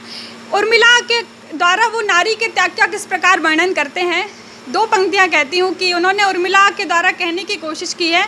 जब उर्मिला को लक्ष्मण की याद आती होगी तो उन्होंने कहा कि याद की भी बात कही और अपने कर्तव्य बोध की भी बात उन्होंने उस पर कही कि उर्मिला जी कहती हैं कि भूल अवध सुध प्रिय से कहती जगती हुई कभी आओ, भूल अवध सुध प्रिय से कहती जगती हुई कभी आओ, किंतु कभी सोती तो उठती वह चौंक बोल कर जाओ। उन्होंने पहले तो बताया कि उर्मिला जी जब व्यथित होती हैं, लक्ष्मण की याद आती है तो वो उनको बुलाने की कोशिश करती हैं, लेकिन जब उन्हें अपने अयोध्या के अवध की कुल वधू होने का बोध जागृत होता है तो वो कहती उठती वह चौंक बोल कर जाओ कि लक्ष्मण आपका काम राम के चरणों की सेवा करना है। भक्त का बोध जब उन्हें होता है, अयोध्या की कुल वधू होने का बोध होता है, तो वो ऐसे कहती हैं। और भी नारी, ये तो नारी के त्याग का उन्होंने वर्णन किया है, लेकिन यशोधरा में वो नारी की लाचारी का भी वर्णन करते हैं कि नारी इस समय किस प्रकार लाचार है। उन्होंने कहा यशोधरा में कि अबला जीवन हाय तुम्हारी यही कहानी, अबला जीवन हाय तुम्हारी यही कहानी, आंचल में है दूध और आँखों में पानी। तो इस प्रकार नारी की लाचारी का भी इस समाज को के बारे में बताते हुए कि इस समाज में नारी की क्या स्थिति है, इसको भी उन्होंने बताने की कोशिश की। और भी कई प्रकार की बातें उन्होंने बहुत सारे विषय लेने की कोशिश की है, जिसके कारण उन्होंने चेतना का कवि कहा जाता है, राष्ट्र कवि कहा जाता है। और भी मैथिली शरण गुप्त जी को विभिन्न प्रकार के सम्मान भी प्राप्त हुए। हिंदुस्तान अकादमी पुरस्कार 1935 उन्हें साकेत के लिए दिया गया, मंगला प्रसाद पुरस्कार भी उनको दिया गया, हिंदुस्तान साहित्य अकादमी के साथ साथ पद्म भूषण पुरस्कार भी उन्हें उनके साहित्य वाचस्पति के लिए दिया गया। बहुत सारे सम्मान मैथिली शरण गुप्त जी को प्राप्त हुए और ये सब हम सब के लिए गौरव का विषय है। और मेरे लिए तो एक गौरव का विषय इसलिए भी है कि पिछले वर्ष उनके पुण्यतिथि पर जो उनके परिवारीजन कवि सम्मेलन कराते हैं, उसमें एक छोटी सी कलम होने के नाते मुझे भी वहाँ जाकर काव्य पाठ करने का, उस पवित्र मंच से काव्य पाठ करने का अवसर मिला, जो मेरे जीवन के गौरव के क्षणों में से एक अत्यंत महत्वपूर्ण क्षण जुड़ गया। मैं पुनः मैथिली शरण गुप्त जी के चरणों में शत नमन करती हूँ और उनके जन्म दिवस की आप सभी देशवासियों को बहुत बहुत शुभकामनाएं प्रेषित करती हूँ। धन्यवाद। मैथिली शरण गुप्त जी हमारे राष्ट्रीय कवि थे और उन्होंने राष्ट्र के प्रति जो युवाओं में चेतना जगाकर स्वतंत्रता आंदोलन की नींव रखी और हमारे समूचे बुंदेलखंड को गौरवान्वित किया, ऐसे महान राष्ट्र कवि को मैं छतरपुर विश्वविद्यालय के पूरे कुल सचिव परिवार की ओर से शत नमन करता हूं और समूचे बुंदेलखंड के लोगों के ओर से मैं आज उनकी जन्मशती के ऊपर उन्हें नमन करता हूं, सादर प्रणाम करता हूं। आज भी याद हैं। जो भरा नहीं है भावों से, उसमें बहती रसधार नहीं, वो हृदय नहीं है पत्थर है, जिसमें स्वदेश का प्यार नहीं। जय हिंद, जय भारत। राष्ट्र कवि मैथिली शरण गुप्त अपने बुंदेलखंड क्षेत्र के चिरगांव के निवासी थे और इन्होंने हिंदी साहित्य में हिंदी कविता को जिंदा दिल बनाए रखने के लिए बहुत ही अच्छे विचारों की कविताएं लिखी हैं जो इंसान के दिल को छू लेती हैं। आज भी उस पीढ़ी की कविताओं को पढ़ने से ऐसा नहीं लगता है कि हम किसी पुराने साहित्य को पढ़ रहे हैं। आज भी उनमें जीवटता और सजगता और संजीवनी टाइप की लगती हैं और मानव जीवन को बहुत ही सीख देती हैं। और मैं समझता हूँ कि ऐसे महान विभूतियों को, महान कवियों को हमें सदैव याद रखना चाहिए, क्योंकि इन्हीं की दम से हमारी भारतीयता एवं भारतीय संस्कृति आज सनातनी बनी हुई है और लगातार चल रही है। जबकि इसको तोड़ने के लिए बहुत सारे लोग कई तरह के षड्यंत्र रचते रहते हैं, लेकिन हमारे पुराने साहित्यकारों की दम से और वर्तमान साहित्यकारों की दम से, साहित्य की दम से, संस्कृति की दम से और हमारे संस्कारों की दम से हमारा धर्म निरंतर सतत बिना किसी बाधा के चल रहा है। बुंदेली माटी के गौरव मैथिली शरण गुप्त जी की 134वीं वर्षगांठ के शुभ अवसर पर समस्त देशवासियों को मेरी तरफ से बहुत बहुत शुभकामनाएं। मैथिली शरण गुप्त चिरगांव के रहने वाले थे। उन्होंने अपनी रचना से चिरगांव को अमर कर दिया। चिरगांव जैसा सभी को विदित है बुंदेलखंड का एक हिस्सा है, जिला झांसी में है, तो उससे चिरगांव ही नहीं पूरा बुंदेलखंड अमर हो गया। उनकी लेखनी में काफ़ी दम था, उनके अंदर सहृदयता, सरलता, सहजता, राष्ट्र प्रेम, ये सब भावनाएं भरी हुई थीं। वो महात्मा गांधी के संपर्क में भी थे। महात्मा गांधी ने उनकी रचनाओं के आधार पर उनको जो है राष्ट्र कवि की उपाधि से भी अलंकृत किया। मैं उन्हें अपनी ओर से, भारतीय स्टेट बैंक परिवार की ओर से अपनी शुभकामनाएं देता हूँ। सर्वप्रथम तो मैं देशवासियों और अपने ज़िले के सभी को राष्ट्रकवि मैथिली शरण गुप्त जी की जयंती पर बहुत बहुत शुभकामनाएं देना चाहता हूँ, बधाई देना चाहता हूँ।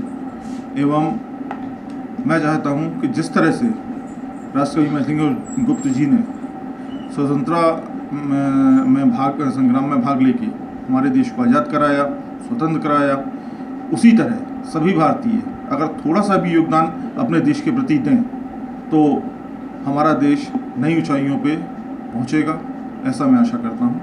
और छतरपुर से अपने गैर परिवार की तरफ से, रोटरी क्लब की तरफ से एवं सभी औरों की तरफ से एक बार पुनः बधाई। सर्वप्रथम सबको नमस्ते बोलना चाहती हूं और आप सबको सबसे पहले तो ये बोलेंगे कि सब घर में रहें, सुरक्षित रहें। 3 अगस्त को आदरणीय मैथिली शरण गुप्त जी की जयंती है। हम सभी के वो काफ़ी आदरणीय हैं। हमारे समाज के लिए, देश के लिए उन्होंने कविता और साहित्य के जगत में काफ़ी नाम रखा है। अपनी रचनाओं से उन्होंने न केवल व्यक्ति विशेष को बल्कि महिलाओं को भी उचित दर्जा देके, उचित सम्मान देके उनको भी विमुक्त किया है सबसे। मैथिली शरण जी की ये खासियत रही कि उन्होंने जो नेगेटिव कैरेक्टर भी रहा है किसी भी किरदार का, उसको भी अच्छी तरह से सकारात्मक रूप से उसको प्रदर्शित करते हुए अपनी कविता में उसका उल्लेख किया है। ये उनकी बहुत सकारात्मक सोच है। तो उनकी इस सोच के लिए मैं उनको प्रशंसा देती हूँ और हम सभी के लिए एक एनकरेजमेंट, एक इंस्पिरेशन का सोर्स है कि उनसे हम प्रेरणा लें कि वो जिस तरह से हर चीज़ में सकारात्मकता देख रहे थे तो हम भी उसी तरह से हर चीज़ में सकारात्मकता देखते हुए आगे को बढ़ें। हम अपने पीछे किसी ने हमारे साथ क्या किया, क्या नहीं किया, वो सब छोड़ के उनके पद चिन्हों पे चलें। उन्होंने हम सभी गहोइयों के लिए बल्कि देशवासियों के लिए भी काफ़ी कुछ आधार स्तंभ रखे हैं, अच्छी नींव दी है, अच्छे संस्कारों की दी है। तो हम सबसे यही प्रार्थना करेंगे कि उन नींव को, उस संस्कारों को लेते हुए हम आगे की पीढ़ी को भी बहुत अच्छा भविष्य दें, उनमें भी बहुत अच्छे संस्कार डालें ताकि हम अब एक बेहतर भविष्य और एक बेहतर देश को अच्छे नागरिक दे सकें। मैं डॉक्टर निधि रूसिया डेंटल क्लिनिक की संस्थापक हूँ और छतरपुर और गहोई समाज के तरफ से सभी देशवासियों को मैथिली शरण गुप्त जी की जयंती के ऊपर हार्दिक शुभकामनाएं देना चाहती हूँ। ये मैथिली शरण गुप्त जयंती 3 अगस्त को पड़ रही, बहुत ही पावन दिन है। उस दिन अपना रक्षाबंधन का पर्व भी है, मैथिली शरण गुप्त जी जयंती भी है। मैं इस पावन अवसर पर समस्त देशवासी नगरवासियों को सत सत नमन वंदन और माने अपने पूर्ण हृदय भाव से सबको उनका बधाई देता हूँ और सदैव स्मरण में रहते हैं। बहुत बड़े लेखक कवि हमारे जाने माने, इतिहास में उनका वर्णन है।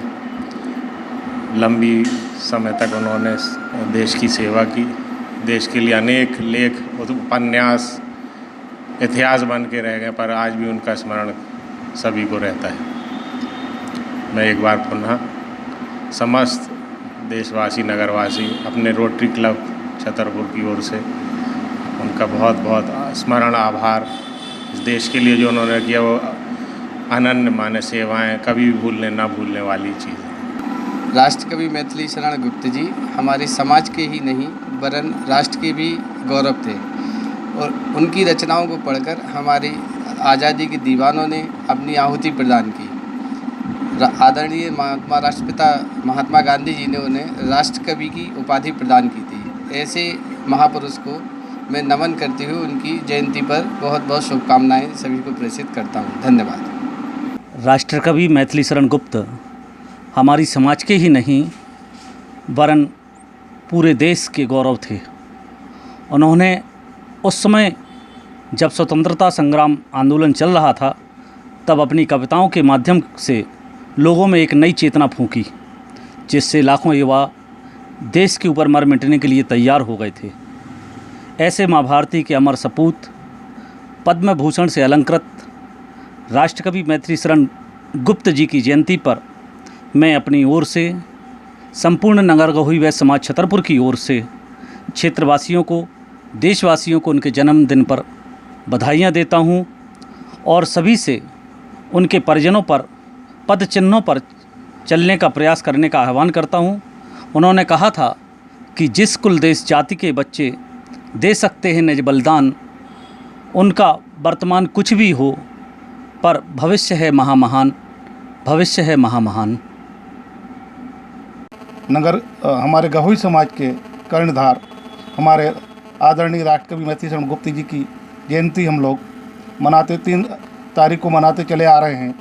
उनके जन्म दिवस पर हम एक कार्यक्रम भी करते थे, लेकिन कोविड-19 के कारण कार्यक्रम नहीं कर पा रहे हैं। बुंदेलखंड की वीर धरा पर हम सबके आदरणीय राष्ट्रकवि मैथिली शरण गुप्त के जन्म दिवस पर पूरे देश के लोगों को बधाइयाँ। बुंदेली माटी के गौरव राष्ट्रकवि मैथिली शरण गुप्त जी की 134वीं जयंती के अवसर पर समस्त देशवासियों को, क्षेत्रवासी देशवासियों को अनंत शुभकामनाएं एवं श्रद्धेय दद्दा जी को सत सत नमन।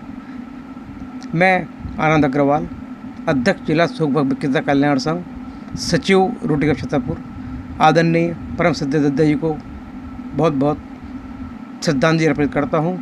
प्रवीण प्रभात वेब पोर्टल के इस अवसर पर दद्दा जी के जीवन पर एक विशेष कार्यक्रम का प्रसारण किया जा रहा है, जिसके लिए प्रवीण प्रभात पोर्टल के सभी सहयोगियों को, हमारे प्रवीण भाई जी को बहुत बहुत शुभकामनाएँ और हम चाहते हैं कि वो इसी तरह इस जनसेवा के कार्य में, सामाजिक कार्य में रुचि दिखाते हैं।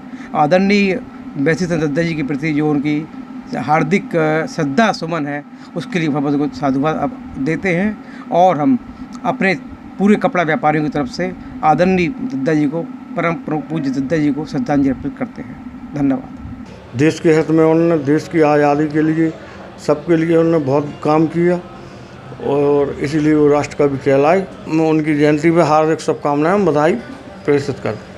हमारे देश के महान राष्ट्रकवि श्री मैथिली शरण गुप्त जी के जन्म तिथि पर हार्दिक शुभकामनाएं।